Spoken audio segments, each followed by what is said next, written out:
Wir am Feierabend. Der Podcast. Hallo zusammen bei Wir am Feierabend. This time in English because I have my friend here. Hello. Hey there, I'm Will. I'm drinking a glass of red wine and I'm very happy to be here with you, Daniela. Yeah, thank you. So it's an English episode today again. And yeah, we're sitting on the couch, had some dinner. Very lovely dinner. And tell us a bit more about you. How come that we know each other? Well, I kind of ended up in Lisbon by accident, but it was a happy accident. And then, even happier accident, I ran into Daniela in a hallway and guided her ever so carefully to her desk. And we got to know each other by sitting close to each other at work. Yeah, so he's working in the Australian team. He's from Canada, actually, and I'm working in the German team. And like the last episodes, I already told that I'm living here in Lisbon now, and I'm very happy that I met you. Well, I'm happy to meet you too. Yeah.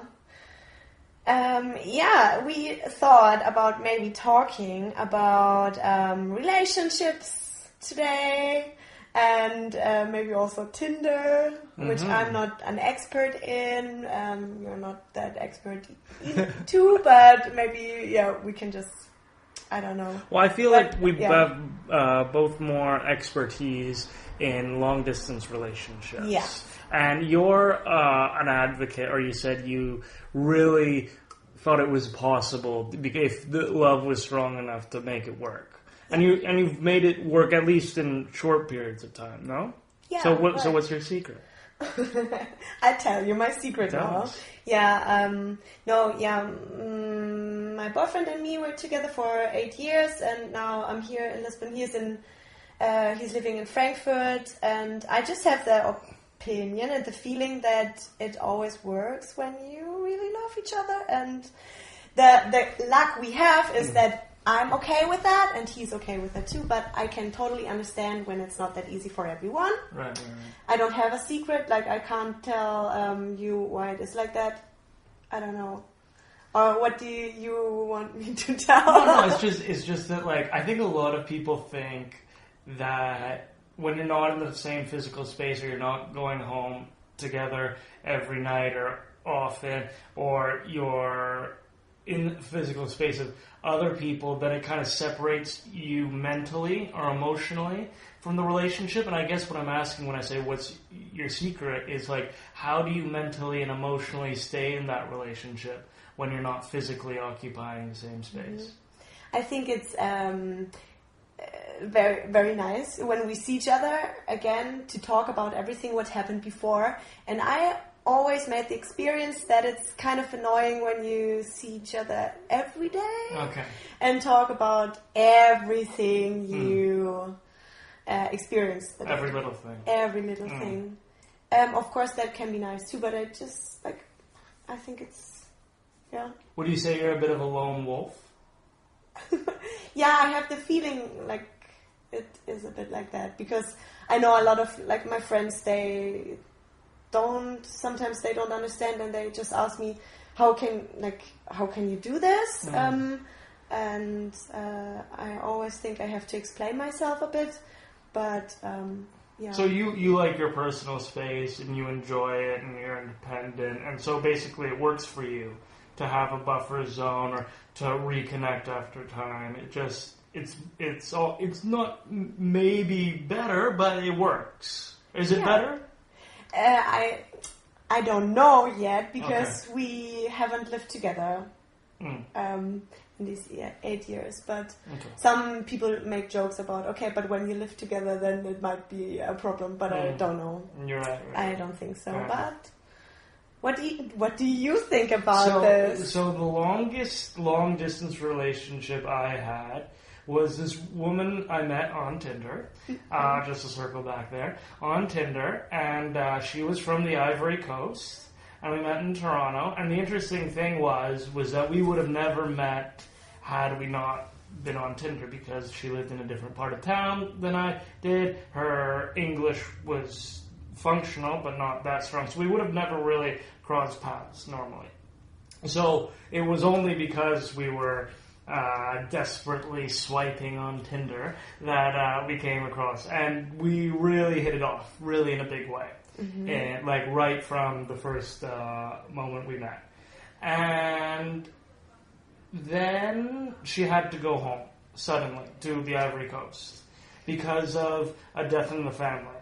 And then when she got there, she got embroiled in some family drama where her dad was telling her what to do with her life, and she passed the bar exam in the Ivory Coast and was articling to become a lawyer there, and she was only like 24, and it was really good. But all of the while, we were in this long distance relationship where I thought she was going to come back the next month, or the next month, or the next 2 months, and then there was even an incident where they almost descended into civil war again, and I'm like on the other side of the world and stuff. So complicated. Yeah, but it was working with the idea that she would one day come back. But then, summer came and I met someone, and I told her, okay, well, we should. It was very clear between us that there was nothing serious, this person I met, but I really liked her. And then she said one day that she really liked me, and I was like, oh no, well, I was going to break up with you right when this other woman comes back, because I thought we said there was nothing serious between us. And then she's like, no, I like you. So then I asked the other woman, and she was like, okay, next month. And I was like, no, okay, forget about it. And then she did come back. Yeah. Almost right away, as soon as I started with the woman who I met in Toronto. Okay. But in any case, it was very challenging for me to be in a relationship when I was in the same physical space, because I guess that's just like a need I have, or something that I place a lot of importance on, and yeah. That's a long story. But, that's my kind of experience with long distance. But it was not 100% clear that it's like you wanted to just see if it works, and maybe you both didn't know, you were not 100% sure if. Well, I thought it was going to work when she came back, but it was more the issue that it kept getting put off and so on. Okay, I see. Wow, interesting. I didn't know that about you. Yeah, well, I think it really has. Yeah, it really depends on the people and also where you're in life. Maybe would you say that it could work now for you? No. I think it's. You're just not the kind of person for that. Yeah. I think I've learned that it's not really for me. I would have to really be in love with someone to be able to make that kind of sacrifice, because I think it's not easy for me. Maybe it's possible, maybe anything's possible and you can get used to anything, but it's because I know it's very difficult for me, then I think it would have to be it'd be a big sacrifice. Okay. Yeah. Sacrifice, or maybe it doesn't feel like a sacrifice then, but now you think so. And does it really what kind of distance is too much for you? Is it like over the ocean? Over the ocean is pretty far. Over the ocean is pretty far. Other than that, I think obviously Europe is a different place where you can be in a relationship with someone that's only a couple hours away pretty easily. Yeah. So, that is not as difficult, for sure, but it's still a challenge, I think. But it's not as difficult because there's the weekends, or you can make the trip in the evening or whatever, but it's still difficult because there's, there's that gap.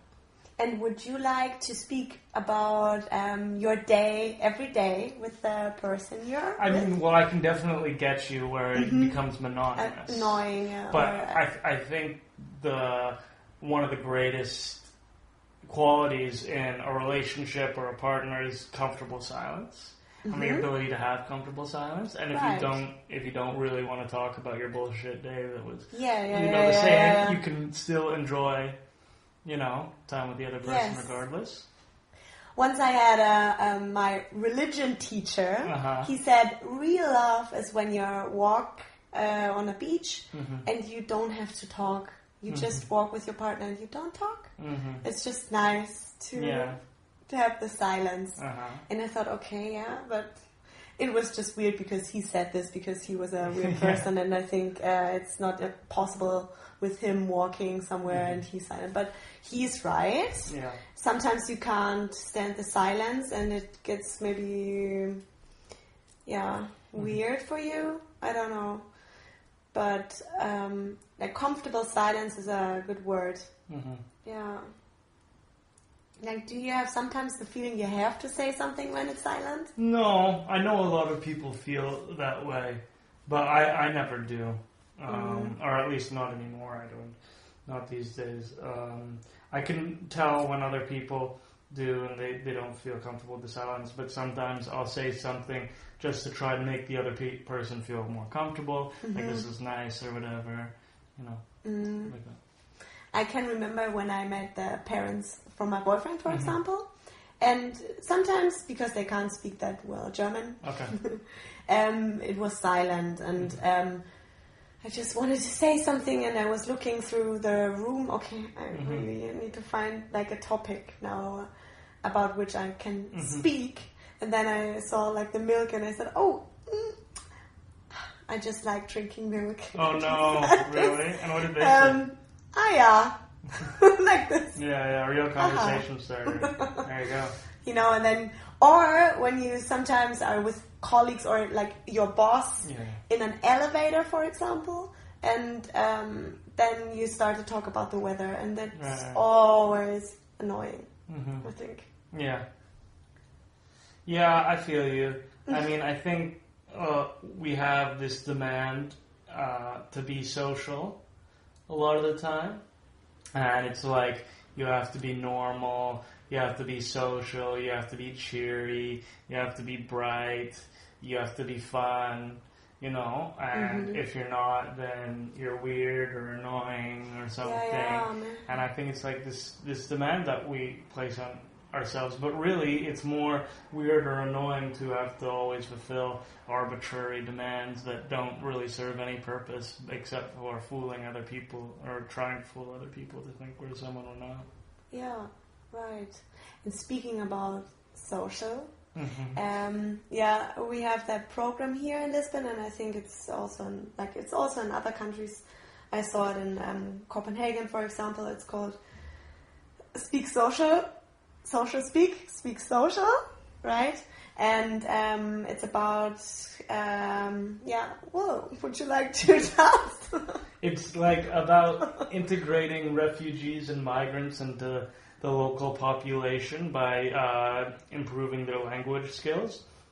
But it also has grown to just people in general improving their language skills by speaking with native speakers or people who are fluent. And it's for free. It's a free service, and it's done voluntarily by teaching. And I think why Daniela brought it up was because I tried to join to teach some English, but it didn't work out with my schedule this summer, but hopefully it will in the fall. All the people I met so far, they weren't refugees. They were just students or people from Italy, for example, or from Brazil, who came here to work in Lisbon, and they wanted to learn to speak Portuguese. So therefore they met there. But do you also think that some people use this just to learn how to speak with someone, not how to speak the language, but to learn how to speak? It's a good question. I mean, it's entirely possible, but you've met more people in the company than I have, so I mean, I wouldn't know, but I think that's an interesting observation. Yeah. Okay. Also with, what is the name of when you have dates and then you just go from table to table? Oh, speed dating. Have you ever done that? No. I did it once. Yes? Yeah. It was one of the most exhilarating experiences of my entire life, like more than going on a roller coaster. And and I don't usually get... Going on a roller coaster is good. Yeah. I don't usually get nervous before dates, but I got really, really nervous. Yeah. And then I went on like 20 dates in like 40 How come minutes. that you went to this? Like, was it It was for fun. So it was a vegetarian and vegan speed dating, and I didn't meet anyone who was interested in me, which was okay. But anyway, it was a really exhilarating experience, and because you go on like 3-minute.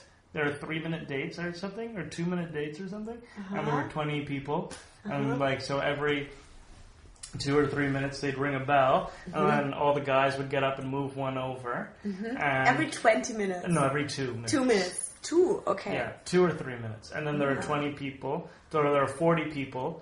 So 20 women and 20 guys. Okay. And you get up and move to the next person, and inevitably, like, some you get along with more and some you get along with less. So the most annoying thing is when they ring the bell, the guy in front of you doesn't want to move right away. Yeah. So then you're like getting up, and then you're like still in the conversation with the person as you're waiting for this guy to move onwards on to the next one. And then of course you want to talk more with some and less with others or whatever. And the age gap was pretty significant. The age range was pretty significant. Like people up to their 50s and 60s, and as low as their like early 20s, I guess. But is it always the same conversation? Like, okay, how come that you're here? Yeah. What are you doing? Are you still studying? Are you working here or something? It can be. I mean, it depends on how it goes. Like, for example, just off the top of my head, I remember someone who was studying film, so I asked her about what kind of films she liked or what the most recent films, and we talked about film for a little bit. That's your favorite topic, isn't it? Films are a big favorite topic. Because Will likes to talk about films, which is very interesting. Yes. Okay. Yeah, like I don't know that many films, so sometimes but it's good to know more about that because I studied something with film. Of course, it's interesting for me. I think you studied theater but science. my master was about. Oh, really? Okay. See, that I don't think I knew, and if I did, I forgot it. Okay. Like one of my video essays, it was about the combination or comparison from the both Hitchcock, from the Hitchcock movie Psycho and the newer one. Okay. And the image language, and All right, interesting. And so, what's the difference? Well, you can see it online. Oh, wow. The video, it has a lot of likes. Okay. Yeah, of course. I mean, can you remember that weird scene where? I've only seen the first one. I've only seen the Hitchcock one. Okay, just the first one. I'm very bad at names, so sorry that I forgot that. But in the second one, there's that one comedian. Actually, he plays in a lot of comedians now, comedy movies, and he's playing the main character. Okay. And there's that scene where he is looking through the door to see the woman getting naked, and he.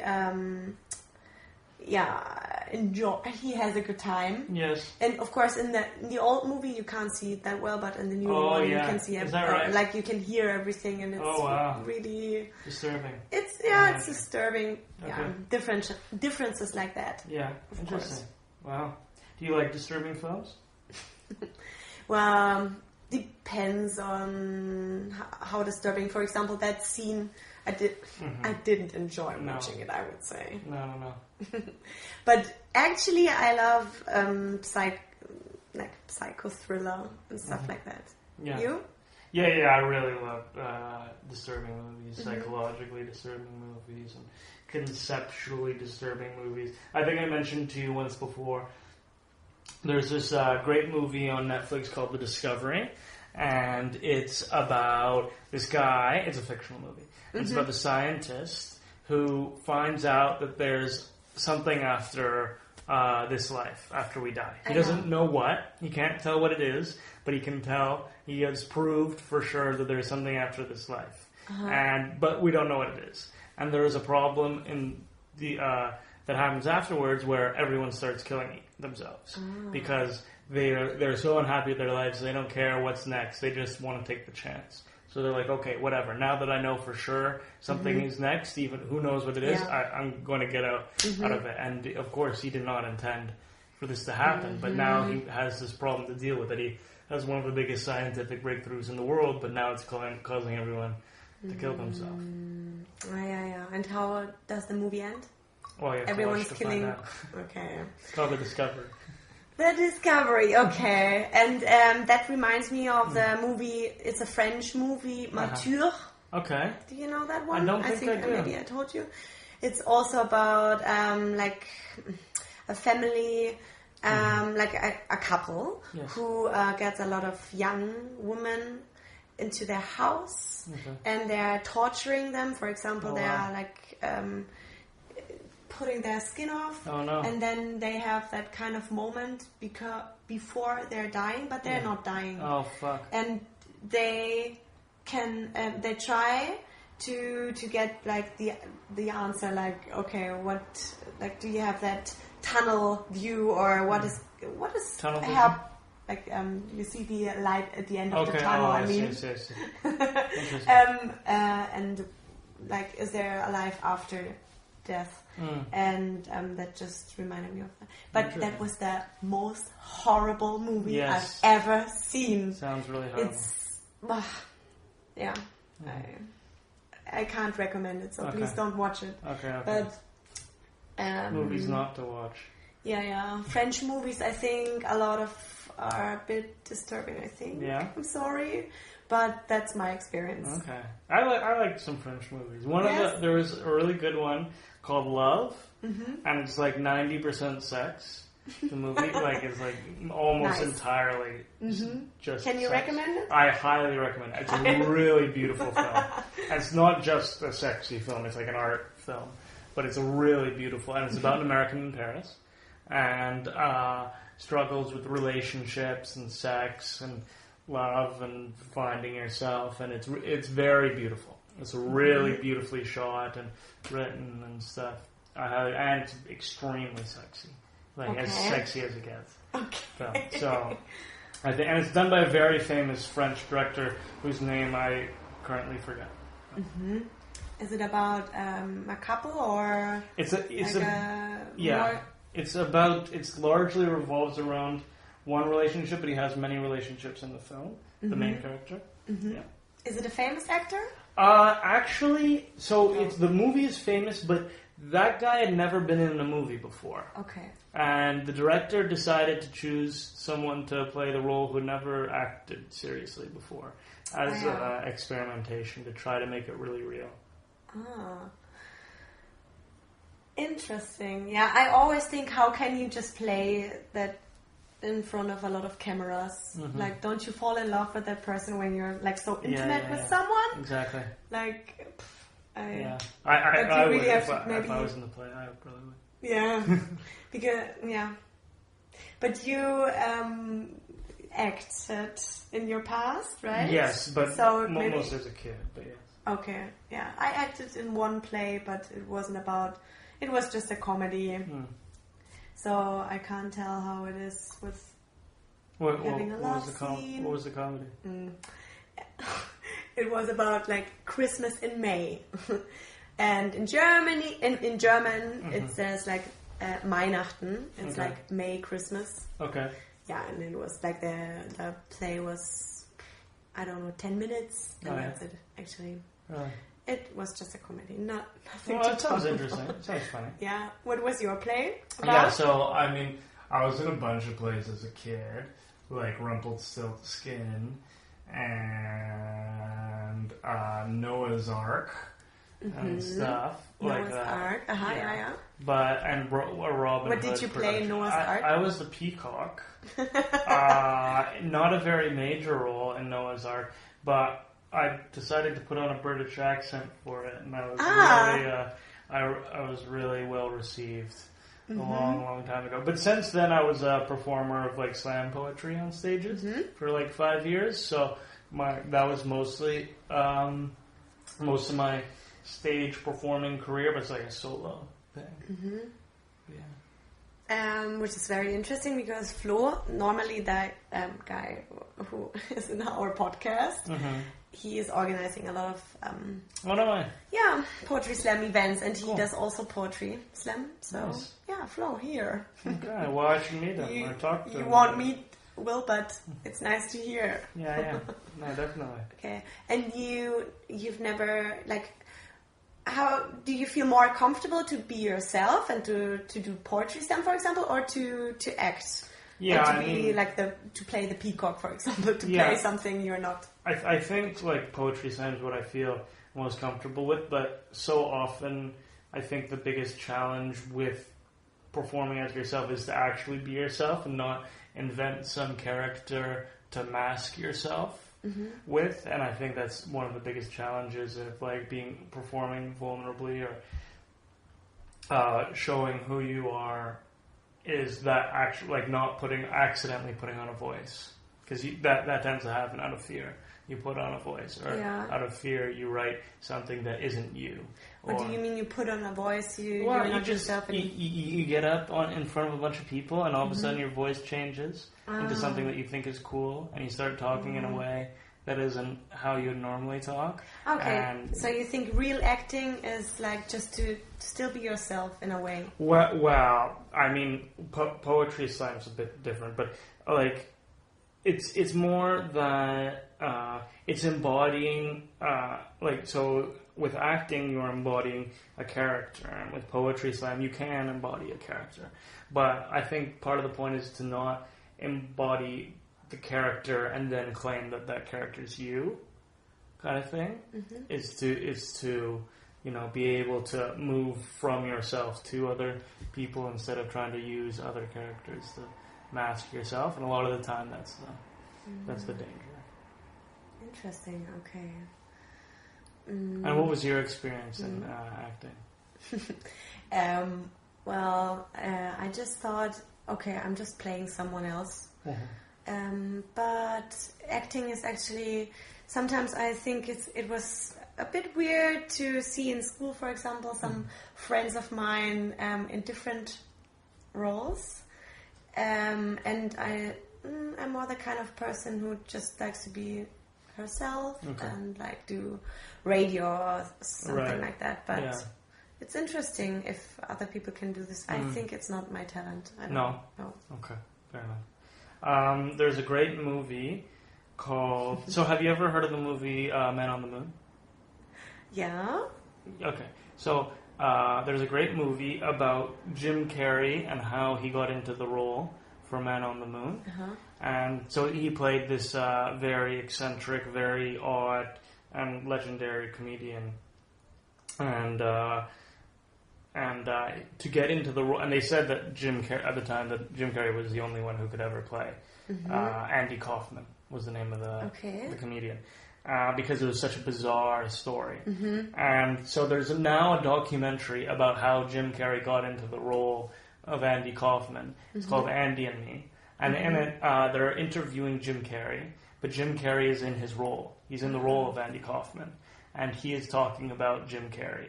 About what Andy Kaufman thinks about Jim Carrey, but it's Jim Carrey. Funny, yeah. And he's in the role, and he's so deep, and it's about his acting process and about getting into it and how he manages it and stuff.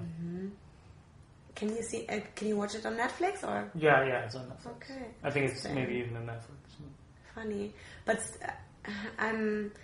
Like, Jim Carrey is not making movies anymore, right? He's not. No, he's painting these days. He's painting. Yeah, he's a painter. He does political art. I didn't know about that. Yeah, it's relatively new. He took a break, I think, he wasn't doing much acting, and then recently, I knew that he was painting because he had a studio near my brother's work in Manhattan, and then, but I never saw any of his paintings, and then recently he came out with some very political paintings, and he's become quite good now. But I think that's his main thing these days, is painting. Cool. A fact we didn't know. And I think, looking at the time, you just wanted to tell your song. Right, so these days I just can't stop listening to Chevalier by Daniel Caesar. Daniel Caesar, Caesar spelled like Caesar, the Roman ruler. Chevalier, it's the French word Chevalier, I think. Great song, in my opinion. Okay, cool. I thought you wanted to say like the Spider-Man theme song, but okay. Because we talked about this the last days.